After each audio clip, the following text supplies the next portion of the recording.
নমস্কার বন্ধুরা, welcome to cooking with ইচ্ছে। আজ আমি আপনাদের সাথে শেয়ার করব ভরবা করলার রেসিপি।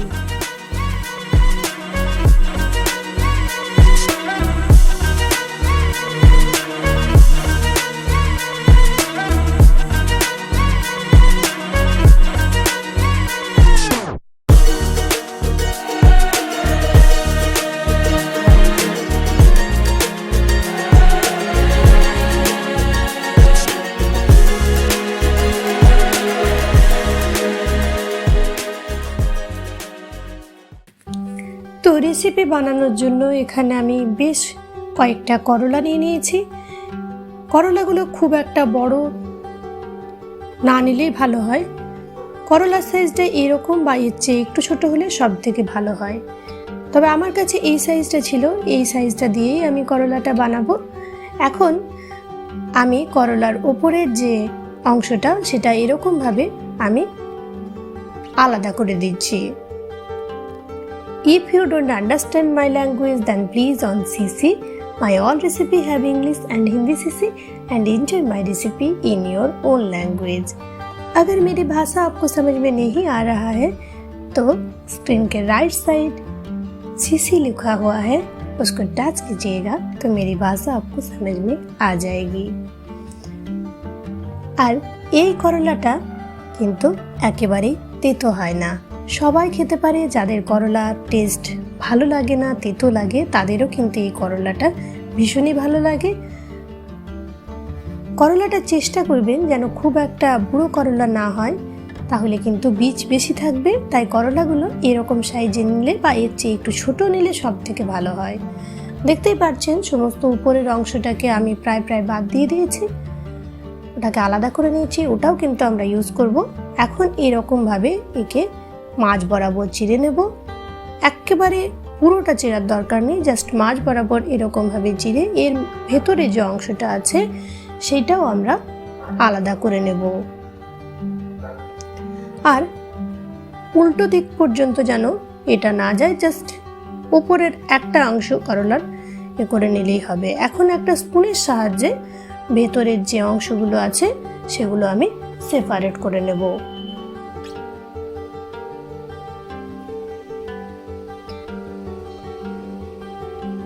খুব সাবধানে কাজটা করতে হবে, না হলে কিন্তু করলাটা ফেটে যাবে। তাই খুব সাবধানে এরকমভাবে আমি এগুলো বের করে নিচ্ছি।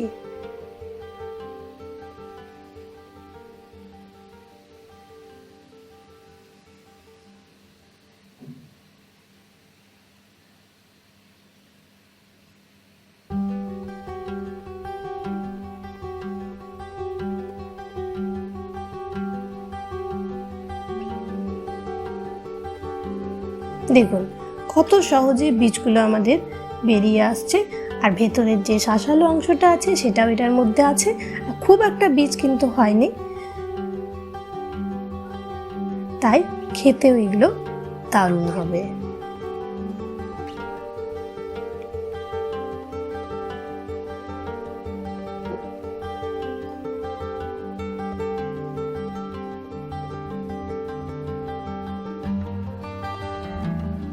ব্যাস, পুরো পেট থেকে সমস্ত কিছু বেরিয়ে এসছে, ফাঁকা করলা রেডি হয়ে গেছে।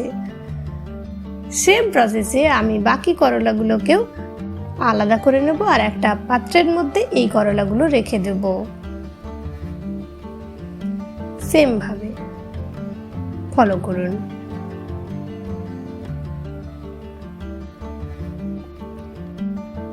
মানে উপরের অংশটা আর ভেতরের অংশটা আমাকে আলাদা করে নিতে হবে। এখন এগুলো সব আমি একটা থালার মধ্যে নিয়ে নিয়েছি আর এগুলোর মধ্যে এখন আমি মাখিয়ে দেব একটু হলুদ আর একটু নুন। আর হলুদ নুনটা জাস্ট একটু পরিমাণে দেবেন ভালো করে, আর ভালো করে এর গায়ে মাখিয়ে আর রেখে দেবো আমি এখন 15 থেকে 20 মিনিটের জন্য। তবে আপনার হাতে সময় বেশি থাকলে অবশ্যই বেশি সময় রাখতে পারেন, কিন্তু 15-20 মিনিটে এটা আমাদের পারফেক্টলি রেডি হয়ে যাবে।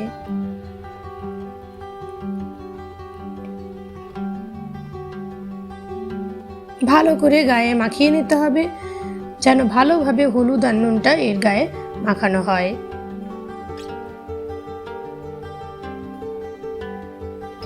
এখন একটা মশলা আমি বানাবো, সেজন্য এখানে একটা পাত্রের মধ্যে নিয়ে নিলাম আমি মৌরি 2 চামচ বড় চামচের, মেথি বড় চামচের হাফ চামচ, মেথি দেখে ভয় পাবেন না, বড় চামচের 1 চামচ জিরে। মেথির মধ্যে কিন্তু একটা দারুণ ফ্লেভার থাকে, সেটাই আমার এখানে দরকার। হাফ চামচ বড় চামচের কালো জিরে,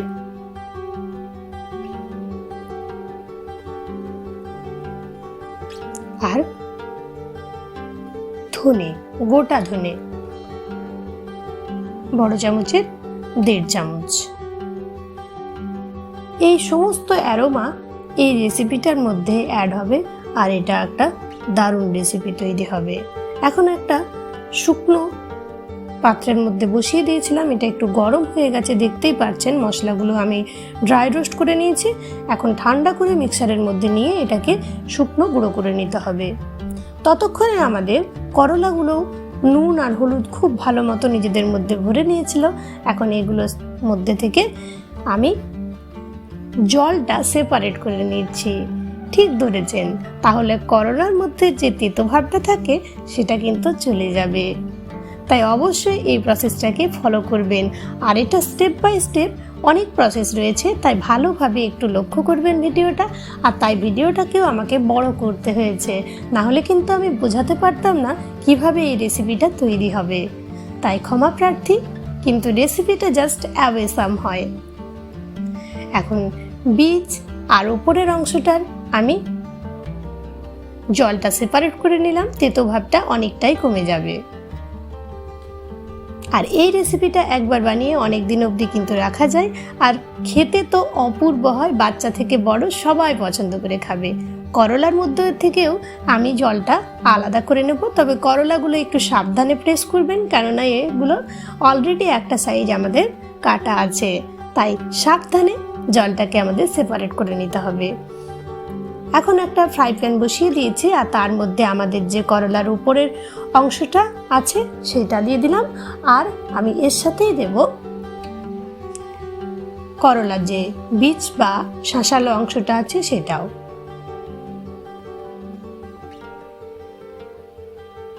একটু আমি কাঁচা ভাবটা যাওয়ার জন্য একটু ফ্রাই করে নিলাম, আর আঁচটা একেবারে লো করে দিয়েছি। আপনি এর থেকে বেশিও তেল ব্যবহার করতে পারেন। আমি এখানে মোটামুটি 4 চামচের মতো বড় চামচের তেল ব্যবহার করেছি, আর সর্ষের তেল ব্যবহার করেছি, তাহলেই কিন্তু টেস্টটা আরও বেটার হবে। তবে এর সাথে আমি দিয়ে দেব রসুন, চপ করে রেখেছিলাম সেটা। রসুন এখানে বড় চামচের 3 চামচ দিয়েছি, আর বড় সাইজের 2টো পেঁয়াজ চপ করে রেখেছিলাম সেটাও আমি এটার মধ্যে অ্যাড করে দিচ্ছি। একটু ভালো করে মিশিয়ে নিলাম। এখন এগুলো ভালো করে ফ্রাই করে নিতে হবে আমাকে, সেজন্য ঢেকে রাখবো 5 মিনিট লো ফ্লেমে। 5 মিনিট পর দেখুন সবগুলোই আমাদের সেদ্ধ হয়ে গেছে। এখন এটাকে আরো একটু টেস্টি বানাতে হবে, তো দিয়ে দিচ্ছি 1 চামচ লঙ্কার গুঁড়ো,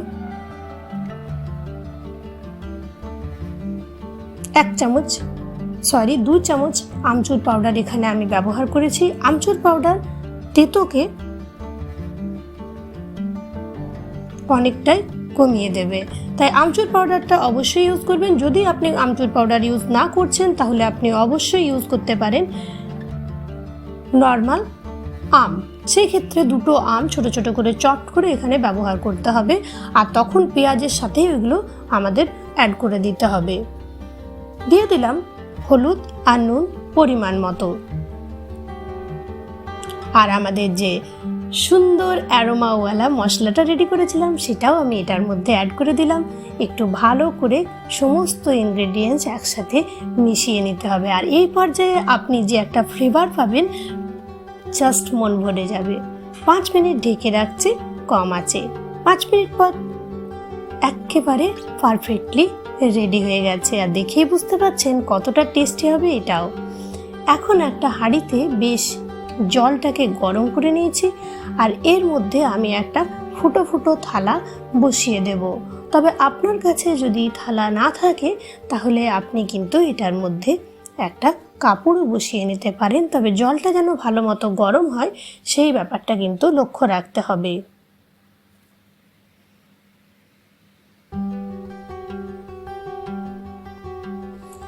এখন থালাটার মধ্যে আমি করলাগুলো, যেগুলো আমাদের জল সেপারেট করে রাখা ছিল, সেগুলো ধীরে ধীরে বসিয়ে দিচ্ছি।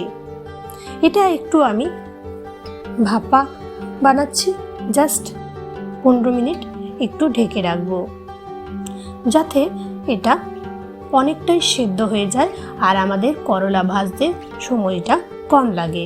তাই এই প্রসেসটাকে ফলো করবেন। এই প্রসেসটা ফলো করলে অনেকটাই করলাটা সেদ্ধ হয়ে যাবে। দেখতেই পাচ্ছেন 15 মিনিট কম আঁচে রাখাতে আমাদের করলাটা একেবারে সেদ্ধ হয়ে গেছে, দেখেই বুঝতে পারা যাচ্ছে। এখন করলা আর আমাদের মশলা দুটোকেই কিন্তু খুব ভালো মতো ঠান্ডা করে নিতে হবে।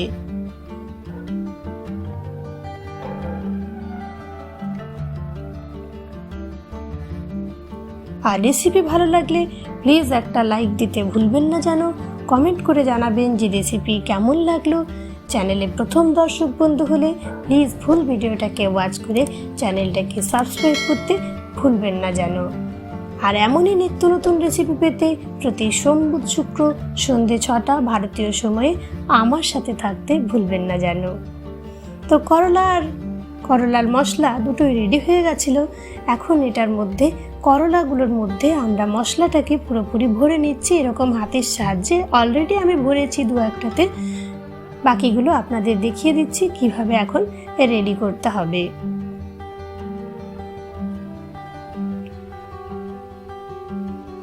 পুরো ভালো করে এটার মধ্যে ভরে নিতে হবে। আর এইভাবেও সাবধানে আপনি এটাকে ফ্রাই করতে পারেন, কিন্তু আমি একটু প্রসেসটা সহজ করে আপনাদের দেখিয়ে দেব। এখন একটা সুতোর সাহায্যে এটাকে আমি বেঁধে নেব, সেই জন্য এটাকে ধাগেবালা করলাও বলে থাকি কিন্তু। আর এটা দারুণ একটা ফ্লেভারফুল রেসিপি, অবশ্যই একদিন ট্রাই করে দেখতে পারেন। সমস্ত করলাগুলো এরকমভাবে সুতোর সাহায্যে আমি বেঁধে নেব, তাহলে করলার ভেতরে যে মশলাটা আছে সেটা কিন্তু বেরিয়ে আসবে না।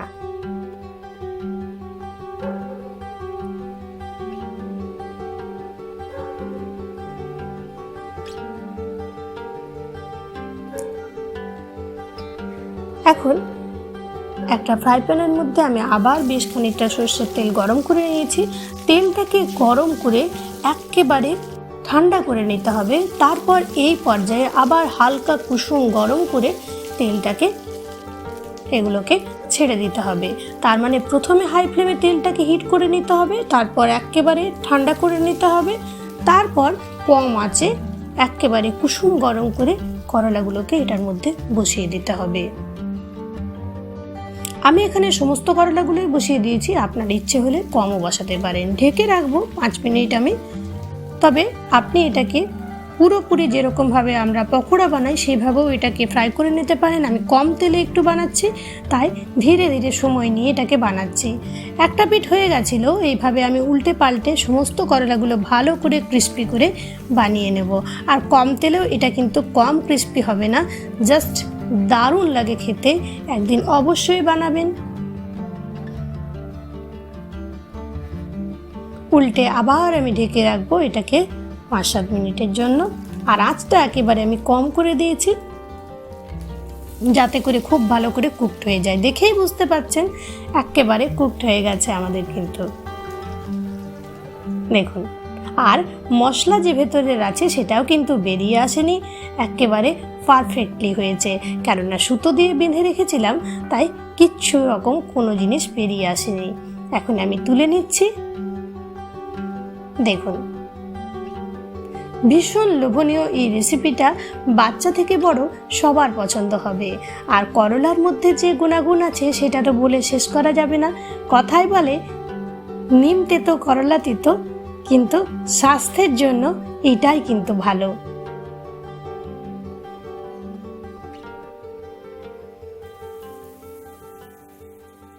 তারপর আমাদের যে বীজ আর বাকি অংশটা আছে মশলা, সেটাও আমি ফ্রাই করে নেব।